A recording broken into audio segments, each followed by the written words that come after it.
Muito bem, nós estamos aqui de volta para mais um programa nesse canal do YouTube, onde nós estamos gravando capítulo por capítulo do Novo Testamento.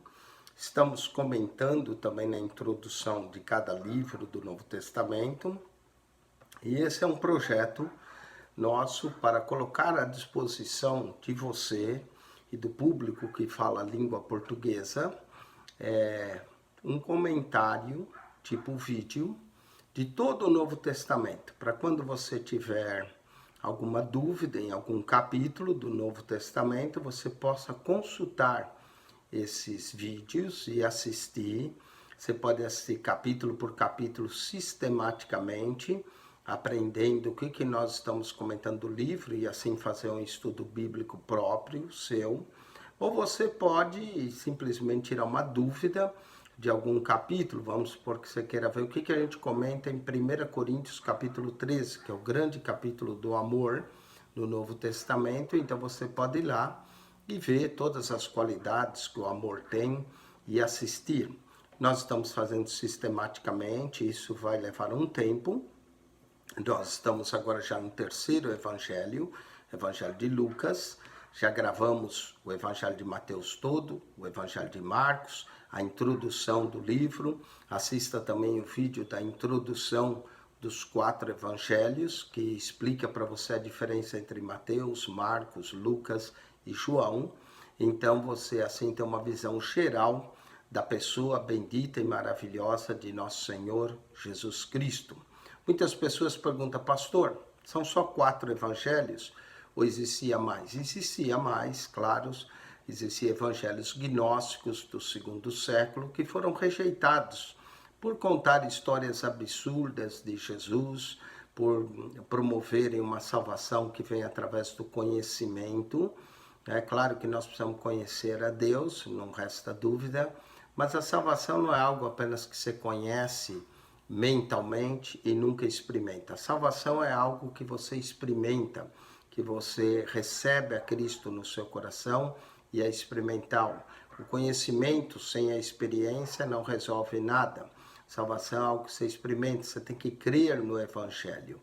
E esse crer implica ação, esse crer implica uma aplicação pessoal, uma vida com Deus que tem valor. Não apenas um conhecimento teórico, conhecimento de mistérios, como os gnósticos proclamavam. Outra coisa dos evangelhos gnósticos que vale a pena falar, foram escritos no 2º século e às vezes foram atribuído nome aos discípulos do qual já morreram. Por exemplo, nós temos o evangelho de Pedro, nós temos o evangelho de Filipe, temos o evangelho de Maria Madalena, evangelho até de Judas Iscariotes. Todos são do 2º século e são pseudográficos. Pseudográficos é quando uma pessoa escreve no nome de outra. Imagine só se eu morresse, não é? E alguém depois pegasse esses vídeos e escrevesse em meu nome. No caso, você pelo menos vai ter os vídeos. Na época não existia vídeo, não é? As pessoas escreviam no 2º século, atribuíam. Então você tem o evangelho de Tomé, o evangelho de Judas e Maria Madalena, e outros evangelhos são considerados evangelhos gnósticos. Foram descobertos em 1945 no Egito, numa escavação, foram descobertos esses evangelhos, e alguns que promovem eles dizem que tem segredos que os canônicos não têm.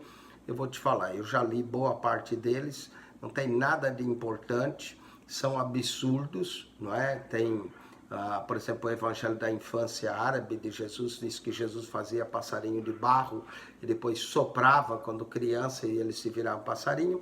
Coisas assim absurdas, não que Jesus não pudesse fazer, podia, mas é absurdo. Tem outro que diz que as crianças vieram brincar com Jesus, ou Jesus foi brincar com elas não queriam brincar, ele transformou todas elas em cabras. Aí vem uma mulher e pergunta, cadê as crianças que estavam aqui? Jesus diz que não sabia. Aí a mulher vai embora, ele transforma elas e volta em crianças. Coisas desse tipo absurdas, não é? Que nós não encontramos nos evangelhos canônicos. Os evangelhos canônicos, que é Mateus, Marcos, Lucas e João, tem, na realidade, a história de Jesus. O pessoal que promove esses evangelhos, promove em torno de um mistério, que tem um mistério que não é revelado. Meu amigo, tudo que você quer saber acerca de Jesus está revelado em Mateus, Marcos, Lucas e João. Nós não precisamos desses evangelhos para nada, eles não acrescentam nada. Não é? Os promotores desse evangelho gostam de promover segredos, porque despertar curiosidade das pessoas. Como eu disse, eu li, não achei nada de segredo neles, pelo contrário, histórias absurdas que existem nesses evangelhos, e daí o porquê foram rejeitados pela igreja, não é? Então não existe nada nesse evangelho que venha acrescentar à pessoa, à obra de Jesus. Claro que Jesus fez muito mais, os evangelhos canônicos dizem, né? João chega a terminar seu evangelho dizendo que se fosse dizer tudo o que Jesus fez e os milagres que ele operou, não haveria papel e tinta suficiente no mundo. Jesus fez muito mais. Mas nós não precisamos ficar inventando histórias ou dizer que esses evangelhos têm valor importante, porque não acrescentam em nada ao que os evangelhos canônicos nos revelam acerca de Jesus. Muito bem, falando nisso, nessa introdução, esse é um programa introdutório do Evangelho de Lucas. Por que eu gastei um pouco falando desses evangelhos? Porque Lucas é o maior evangelho que já foi escrito. Na verdade, Lucas é o maior livro do Novo Testamento. Nós temos no Evangelho de Lucas 1149 versos. É o maior evangelho. Por exemplo, Marcos é o evangelho mais sucinto. Nós acabamos de começar Marcos. Só tem 661 versos. Mateus tem 1068. Mateus é o evangelho que chega mais perto. Mas Lucas tem quase que 80 versos a mais, 81 versos a mais, para ser mais preciso. Lucas tem 1149 versos. Nos seus 24 capítulos, Lucas tem 1149 versos. É o maior livro do Novo Testamento, é o Evangelho de Lucas. É a obra mais extensa que já foi produzida, é o Evangelho de Lucas. O Evangelho de Lucas ele é tão importante e tão maravilhoso que Marcião, um bispo, e que foi depois considerado herege, rejeitava todos os outros evangelhos, só aceitava o Evangelho de Lucas. Se bem que ele não aceitava o capítulo 1 e 2 acerca do nascimento virginal de Jesus.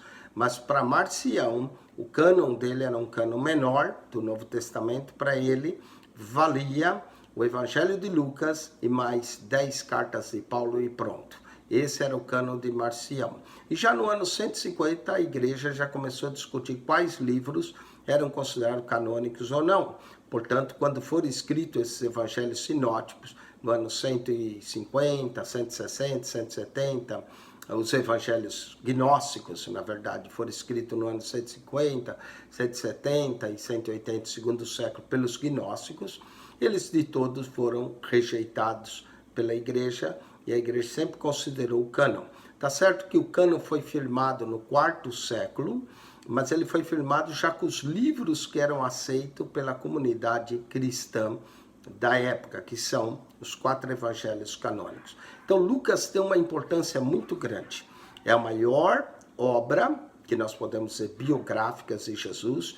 Marcos tem 661 versos, Mateus 1068, Lucas 1149 versos e João tem 879 versos. Apesar de o livro de Atos ter mais capítulos do que o Evangelho de Lucas tem 24 capítulos, Atos tem 28, mas Atos tem menos versos. Atos só tem 1007 versos. Lucas tem 142 mais versos do que Atos. Então, apesar dessa divisão de capítulos e versos, Lucas é o maior evangelho que já foi escrito. Não é? O evangelho de Lucas é o maior de todos que já foi escrito. Então, e é o maior livro do Novo Testamento. O maior livro do Novo Testamento é Lucas. No Antigo Testamento, o maior livro é Salmos, não é? Com seus 150 capítulos. Mas Lucas é o maior livro do Novo Testamento. Então, a importância desse evangelho. Tanto é que Marcião rejeitava todos os outros, só aceitava o Evangelho de Lucas. Quem foi Lucas? Lucas é um médico amado da cidade de Filipos, era companheiro do apóstolo Paulo. A partir do capítulo 16 de Atos, Lucas menciona sempre nós, que ele estava presente com Paulo. E Lucas é o escritor de 2 volumes no Novo Testamento e o maior escritor do Novo Testamento. Porque quando a gente junta apenas esses 2 livros, Lucas, o Evangelho, mais o livro de Atos, que é o segundo tratado, esses 2 volumes, Lucas mais Atos, contém 28% do Novo Testamento. Apesar de Paulo ter escrito 13 cartas, e alguns discutem se Paulo escreveu ou não Hebreus, e aí atribuiria 14, mas mesmo que nós dessemos Hebreus para Paulo, Lucas continua o maior escritor do Novo Testamento. Lucas escreveu, em termos de porcentagem, 28% do Novo Testamento, com apenas 2 livros, o Evangelho de Lucas e o livro de Atos, contém 28% do Novo Testamento, mais de 1/4 do Novo Testamento. Se juntar as 13 cartas de Paulo, dá um total de 26% do Novo Testamento. Então, Lucas é o maior escritor do Novo Testamento. Ele ocupa o primeiro lugar no Novo Testamento. 28%. Lucas era um médico, então detalhistas, nós vamos perceber detalhes no seu evangelho que nenhum outro evangelho contém. O evangelho de Lucas tem mais detalhes do que todos os evangelhos, está em ordem, está muita ordem no evangelho de Lucas. Também tem uma genealogia no evangelho de Lucas que não se encontra nem em Mateus, nem em Marcos, nem em João, porque João e Marcos nem genealogia tem, mas em Mateus tem uma genealogia que começa em Abraão até o Cristo. Mas em Lucas nós vamos encontrar uma genealogia que vai de Jesus, o último Adão, até Adão. São 74 nomes na genealogia de Lucas contra 42 da de Mateus, que começa apenas com Abraão. Então é a maior genealogia que nós encontramos de Jesus no Evangelho de Lucas. Lucas teve o cuidado de registrar 74 nomes de Adão até Cristo. Não é? Então, é uma genealogia importantíssima. Se nós estudarmos essa genealogia com esses 74 nomes, não é 170, 74 nomes, se nós estudarmos essa genealogia, nós estudamos o Antigo Testamento todo, porque nós vamos de Adão, da história do homem, de Adão, até o último Adão, Jesus Cristo. Outra coisa interessante é do homem, tá vendo? Adão, primeiro homem. E nós vamos encontrar Jesus Cristo. O Evangelho de Lucas é chamado o Evangelho do Filho do Homem. O tema do Evangelho está no capítulo 9, verso 56 e no capítulo 19, verso 10. Porque o Filho do Homem veio buscar e salvar o que estava perdido. Esse era o propósito da vinda de Jesus. Ele veio buscar e salvar o que está perdido. Presta atenção, o propósito desse evangelho não é aumentar o nosso conhecimento mental, mas o propósito do evangelho é transformar nossas vidas. É nós que estamos perdidos ser encontrado pelo Filho do Homem. Então, o Filho do Homem veio buscar e salvar o que estava perdido. Todos nós. Então, isso só para você ter uma ideia da importância desse evangelho, da importância de Lucas como escritor do Novo Testamento. Como eu disse, Lucas escreveu 28% do Novo Testamento. Paulo, com suas 13 cartas, 26%. Paulo é o maior escritor do número de livros, mas não do volume de quantidade, 26%. E o terceiro escritor é João. João escreveu o Evangelho, João escreveu as cartas, 3 cartas, e nós atribuímos a João também o livro do Apocalipse. Sendo assim, João escreveu 5 livros, mas mesmo assim João escreve menos que Lucas e Paulo. João escreve 23% do Novo Testamento. Presta atenção, 26% de Lucas, 28% de Lucas, 26% de Paulo, 23% de João, juntando Lucas, Paulo e João, nós temos quase que 80% do Novo Testamento. Então, 80% do Novo Testamento pode ser atribuído a 3 escritores, Lucas em primeiro lugar, Paulo em segundo lugar, João em terceiro lugar. Depois você vai encontrar Pedro, Tiago, Judas e o escritor do livro de Hebreus. Mas praticamente esses outros, Pedro, Tiago, Judas, o escritor do livro de Hebreus, dá mais o quê? 20% do Novo Testamento. Eles escrevem menos do que esses três escritores, sendo que Lucas ocupa o primeiro lugar. Lucas era, muita gente discute se ele era gentil ou filho de algum judeu, não é? Porque Lucas mostra um conhecimento dos costumes judaicos. Uma outra coisa interessante é para quem ele escreveu o Evangelho. O Evangelho de Lucas foi escrito por um certo Teófilo, não é? Então Lucas menciona Teófilo, deixa eu pegar aqui a Bíblia para nós lermos a introdução do Evangelho de Lucas, não é? Ele menciona Teófilo tanto no livro de Lucas quanto no livro de Atos. Então Lucas, o Evangelho de Lucas e o livro de Atos dos Apóstolos foi dirigido a um certo Teófilo, né? Lucas menciona Teófilo. Lucas vai chamar Teófilo de excelentíssimo. Pelo fato dele chamar excelentíssimo, não só excelente, mas excelentíssimo, é como Vossa Excelência, acredita-se que esse Teófilo era um oficial, não é? Poderia ser um oficial romano, gentil, porque Lucas, o seu evangelho é um pouco gentílico, não é? Alguém que se converteu de alta posição, se bem que não é mencionado esse Teófilo em lugar nenhum no Novo Testamento, a não ser na introdução do Evangelho de Lucas, no livro de Atos. E o que leva-nos a pensar por que Lucas gastaria tanto tempo escrevendo a uma única pessoa. Não é diferente do evangelho que deveria ser escrito para a igreja, para as pessoas, como é o evangelho de João. Por que uma única pessoa? O que leva até a muitos a pensar, ele era um grande oficial.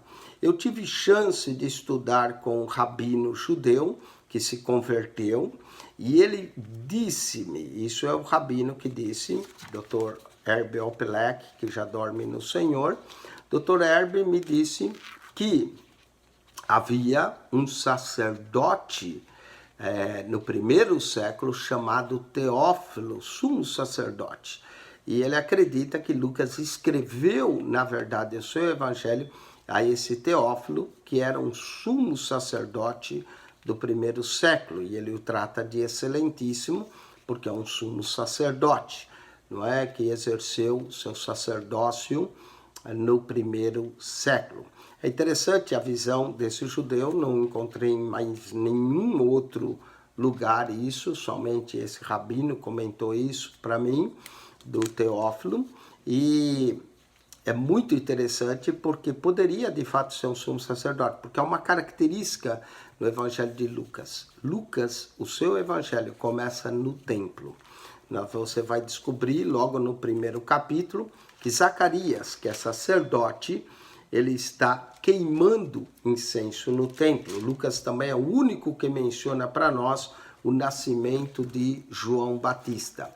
Então o evangelho de Lucas, é possível que esse Teófilo tenha sido um sumo sacerdote, porque o evangelho começa no templo e presta atenção, o evangelho de Lucas termina no templo. Diz assim o último verso de Lucas, Lucas 24, verso 53. E estavam sempre no templo, louvando e bendizendo a Deus. Amém.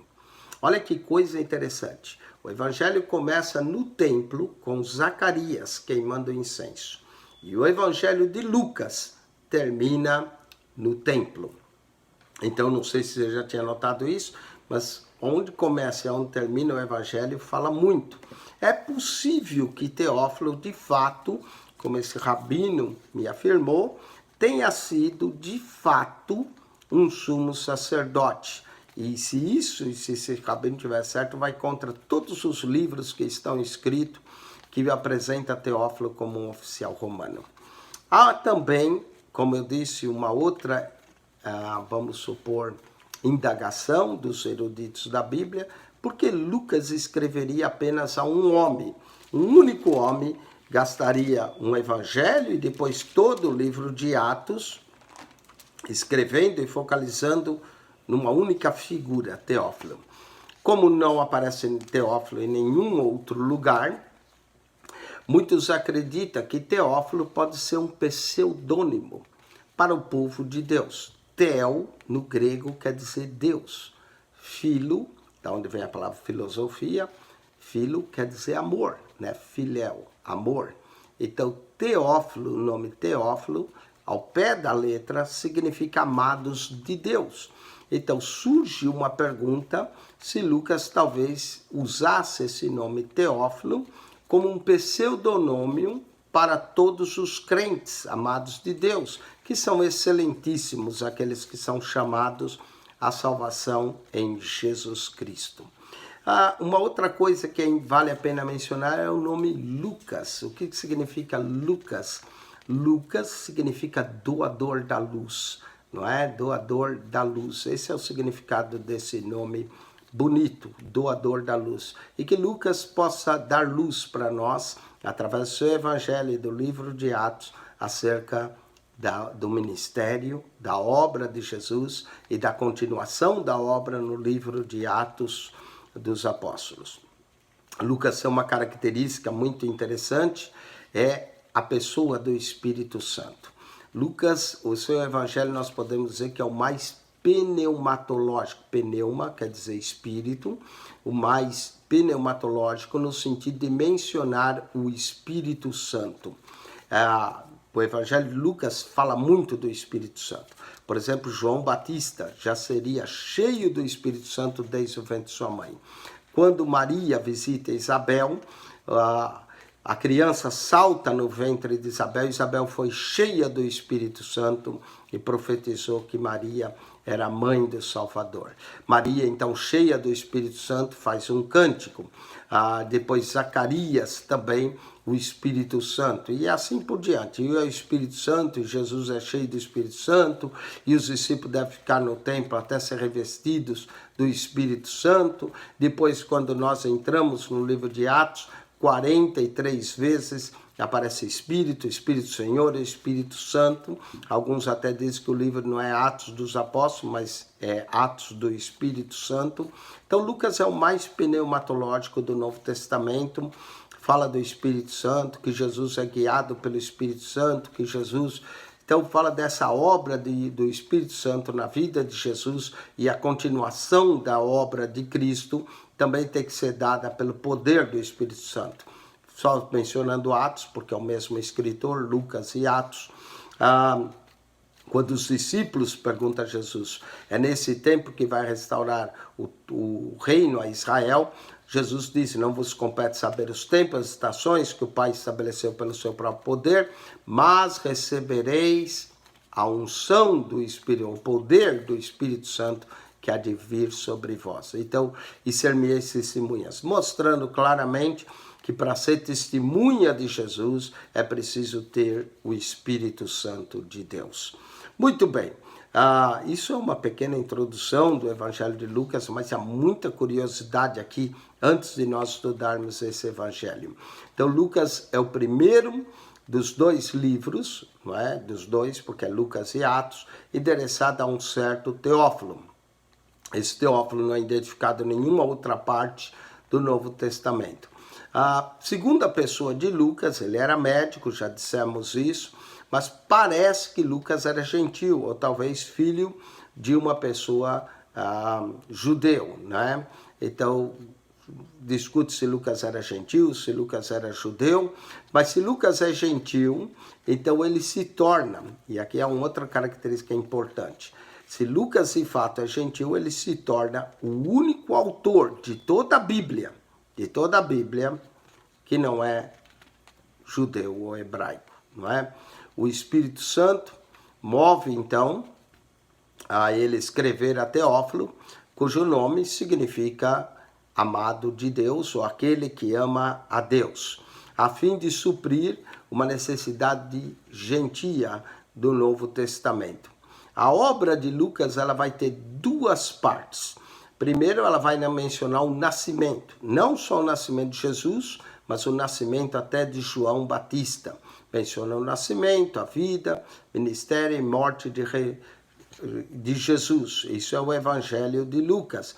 Mas depois a obra de Lucas continua com o livro de Atos, mostrando o derramamento do Espírito Santo em Jerusalém e o desenvolvimento da Igreja de Cristo. Então Lucas, nós podemos dizer, seria o primeiro historiador do Novo Testamento, nos contando a continuidade da obra de Jesus. Ele, de fato, é um grande historiador.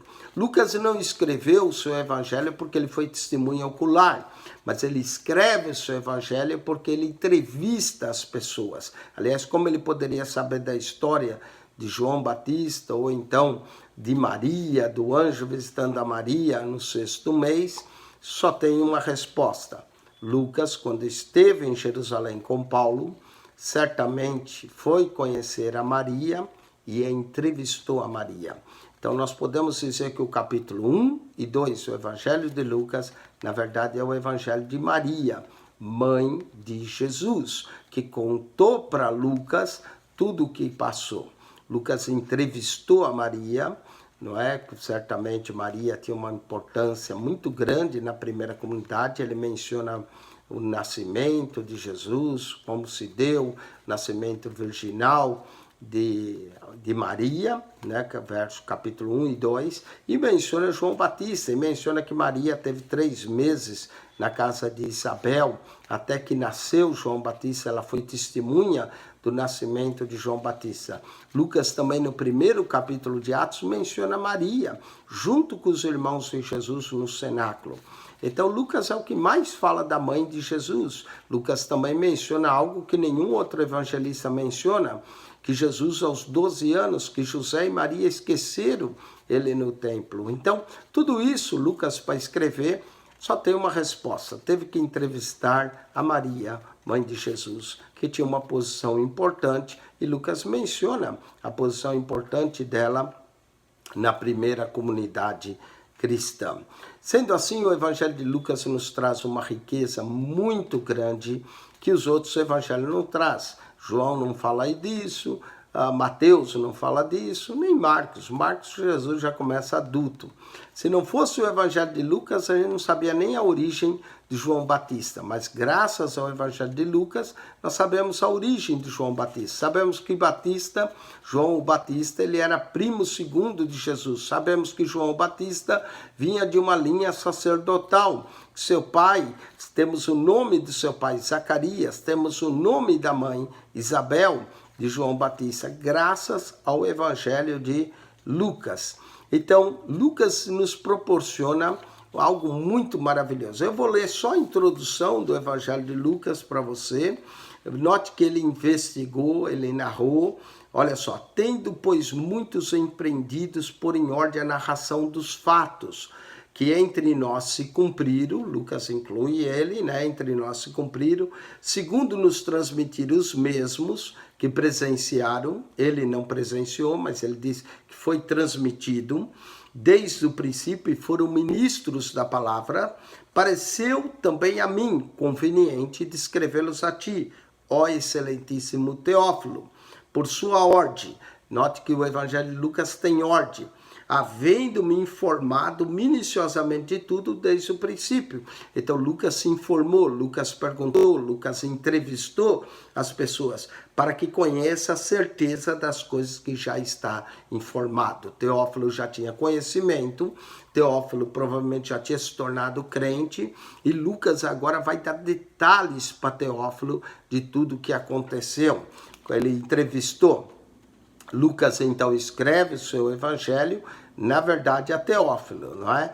Mas nós podemos dizer que escreve também aos gentios, porque Lucas é grego no seu evangelho, para proporcionar um registro completo e exato de tudo que Jesus começou não só a fazer, mas a ensinar até o dia em que foi recebido em cima. Lucas menciona também a ascensão de Jesus no primeiro capítulo de Atos. Então, Lucas escreve sobre a inspiração do Espírito Santo, a qual ele menciona diversas vezes no seu evangelho, e sua intenção foi transmitir ao excelentíssimo Teófilo e a outros convertidos, interessados judeus, com a certeza da plena verdade que tinham sido oralmente instruídos. Então, Lucas coloca por escrito aquilo que tinha sido pregado, ou seja, o querigma. Querigma é a pregação, a palavra querigma, a pregação do evangelho, Lucas coloca no papel para nós.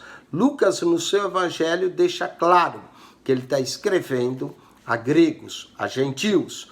Por exemplo, ele apresenta uma genealogia humana de Jesus que recua até Adão, o primeiro homem. Então, é a genealogia mais completa. Nós podemos ter história em Lucas, através dessa genealogia, com 74 nomes, de Adão até Cristo. E não apenas de Abraão, como Mateus o faz, mostrando a escolha de Abraão, não é? Em Lucas, Jesus é visto como Salvador. O Salvador não apenas dos judeus, mas da humanidade. O Salvador divino, o Filho do homem que veio buscar e salvar o que estava perdido. Lucas nos traz a provisão divina da salvação para todos os descendentes de Adão. Então, Adão nos colocou em problema. O pecado entrou no mundo por Adão. E o pecado sai do mundo por o último Adão, Jesus, não é? Paulo, ele segue algo paulatinamente que Paulo menciona no capítulo 5 de Romanos, falando do primeiro Adão e do último Adão. Lucas tem isso no seu evangelho. Vamos ver uma visão panorâmica do evangelho de Lucas. O evangelho de Lucas começa com as narrativas mais completas da infância de Jesus. Como eu disse, se não fosse o evangelho de Lucas, nada sabíamos de João Batista, nada sabíamos da infância de Jesus. Menciona Jesus aos 12 anos, discutindo entre os doutores no templo. Lembra que o evangelho começa no templo, Jesus está no templo e o evangelho termina no templo. Ele apresenta o único vislumbre da juventude de Jesus. Lucas também descreve o ministério de João, apresenta a genealogia de Jesus, divide o ministério de Jesus em 3 seções: seu ministério na Galileia e nos arredores, depois seu ministério durante suas viagens finais que ele faz a Jerusalém, e por último, a última sessão, ele menciona a última semana de Jesus, como nós estudamos a última semana em Marcos, a partir do capítulo 11. Essa é a maior seção de assuntos exclusivo de Lucas. Lucas tem muitas histórias, muitas parábolas. Nós podemos dizer que Lucas tem mais parábolas do que Mateus, do que Marcos, né? Muitas parábolas. Pode ser chamado também o evangelho das parábolas. Lucas também menciona várias mulheres.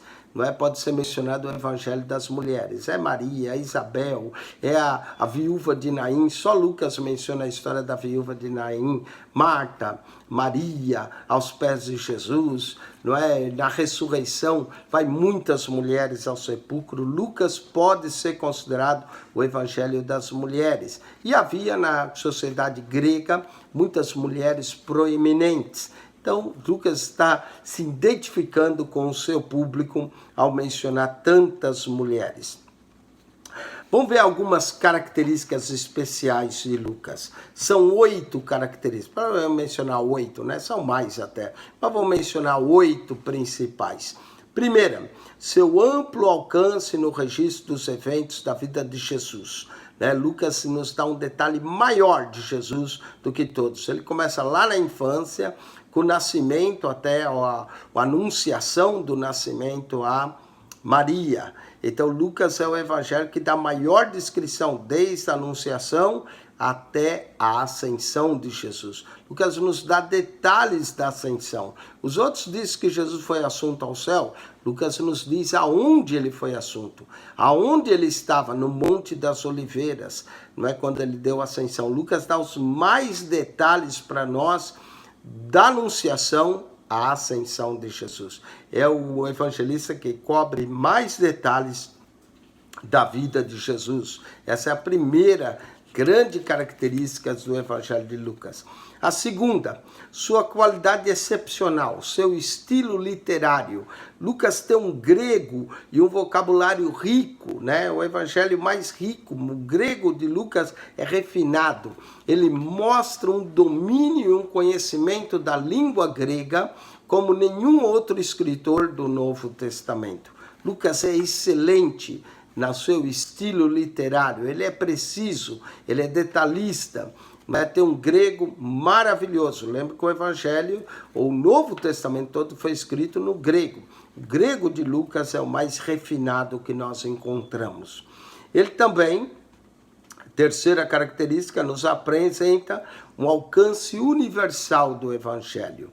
Jesus não veio só para os judeus. Em Lucas, Jesus veio para a humanidade. Jesus é o Salvador da humanidade no Evangelho de Lucas. É o Filho do homem que veio buscar e salvar o que estava perdido. Jesus tanto salva judeus como gentios igualmente.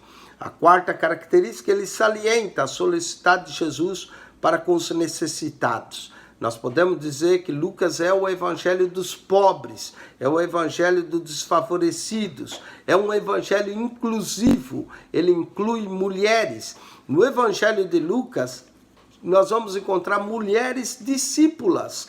Jesus não tinha só 12 discípulos no evangelho de Lucas, ele tinha mulheres discípulas que o seguiam. Nós vemos isso em Lucas capítulo de número 8, não é? Diz aqui, ó, e aconteceu que depois disso andava de cidade em cidade, de aldeia em aldeia, pregando e anunciando o evangelho do reino. E os 12 iam com ele. Nós sabemos isso nos demais evangelhos. Mas Lucas agora vai mencionar uma coisa que nenhum outro evangelho menciona. Também algumas mulheres que haviam sido curadas de espíritos malignos, de enfermidades. Maria, chamada Madalena. Maria, chamada Madalena, era discípula de Jesus, andava no grupo, não é? Da qual saíram 7 demônios. Joana, mulher de Cusa, procurador de Herodes, e Susana, e muitas outras que serviam com suas fazendas. Então Lucas menciona para nós que Jesus não tinha só 12 discípulos, que Jesus tinha discípulas, mulheres que seguiam a Jesus, que serviam a Jesus com suas fazendas. Lucas também menciona crianças no seu evangelho, menciona pobres, pessoas marginalizadas. Lucas é chamado também o evangelho dos marginalizados, dos rejeitados. Também Lucas nos dá ênfase na oração de Jesus. Capítulo 11 de Lucas diz que Jesus estava orando, seus discípulos foram pedir ensina-nos a orar. Capítulo 18 de Lucas dá ênfase na oração, a viúva que vai diante do juiz, os 2 homens que sobem ao templo para orar. Nenhum outro evangelho fala de tanta oração e traz tanto ensino a respeito de oração como o evangelho de Lucas. Em Lucas é notável notar que é o evangelho do Filho do homem que veio buscar e salvar o que se havia perdido. Lucas nos apresenta também outra característica, seu enfoque sobre a alegria, que caracteriza aqueles que aceitam Jesus e sua mensagem. Lucas tem a história de Simeão, que fica alegre por já ver a salvação de Israel. Ana profetiza, todos que têm um encontro com Jesus, no Evangelho de Lucas saem alegres. Os pastores que vieram encontrar o Jesus na manjedoura, em volta, em panos, Lucas nos dá uma descrição da alegria deles. Lucas nos dá a descrição da alegria dos anjos que anunciam boas novas. Vos trago boas novas e grande alegria. Esse é o tema de Lucas, alegria. Alegria daquele que tem um encontro com Jesus. As pessoas se alegram por encontrar a Jesus. Então é um evangelho alegre e que traz alegria e boas novas de grande alegria para todos aqueles que encontram lá Jesus. Que evangelho maravilhoso! Lucas também, nós já dissemos da iminência e proeminência a pessoa do Espírito Santo. Jesus é cheio do Espírito Santo, né? Jesus cheio do Espírito Santo fala na sinagoga, né? O Espírito do Senhor está sobre mim. Então, Lucas é um evangelho maravilhoso, traz alegria, que é um do fruto do Espírito Santo para aquele que encontra Jesus. Muitos estudiosos que tentam explicar a origem dos evangelhos dizem que Marcos foi o primeiro evangelho. Marcos tem 661 versos. Aí diz que Mateus escreveu em segundo lugar, colocando assim o evangelho de Mateus como o evangelho escrito. Mateus utiliza dos 661 versos de Marcos, Mateus utiliza 500 versos. 500 versos Mateus utiliza no seu evangelho, do evangelho de Marcos. Mas Lucas utilizou menos. Lucas utiliza uns 350 versos. E Lucas nos traz coisas que Marcos não traz, que Mateus não traz, não é? Lucas, como eu disse, se preocupa muito com o templo. Jesus é apresentado no templo depois de 40 dias. Isso aí, para a purificação, conforme estava determinado na lei de Moisés. Mas Jesus fica no templo, o templo. Lucas traz uma associação muito grande de Jesus com o templo. Muito bem, foi uma introdução. Eu espero que você entre nessa aventura conosco, explorando esse evangelho maravilhoso, que é o evangelho de Lucas, que é o maior livro do Novo Testamento, e que possa ser de bênção na sua vida esse estudo do evangelho de Lucas. Assista a cada vídeo, do capítulo 1 ao capítulo 24, cada vídeo que nós estaremos gravando, trazendo a pessoa maravilhosa de Jesus aos olhos de Lucas, apresentado pelo evangelista Lucas, o doador da luz, que é o sentido do nome de Lucas. Que Deus te abençoe, que a graça de nosso Senhor Jesus Cristo esteja consigo e comigo, não é? Que o amor de Deus, nosso Pai, e as ricas e doces consolações do Espírito Santo. Quem esteve aqui, pastor Eugênio Piacentini, na introdução do Evangelho de Lucas. Deus te abençoe e assista todos os programas que nós temos aí.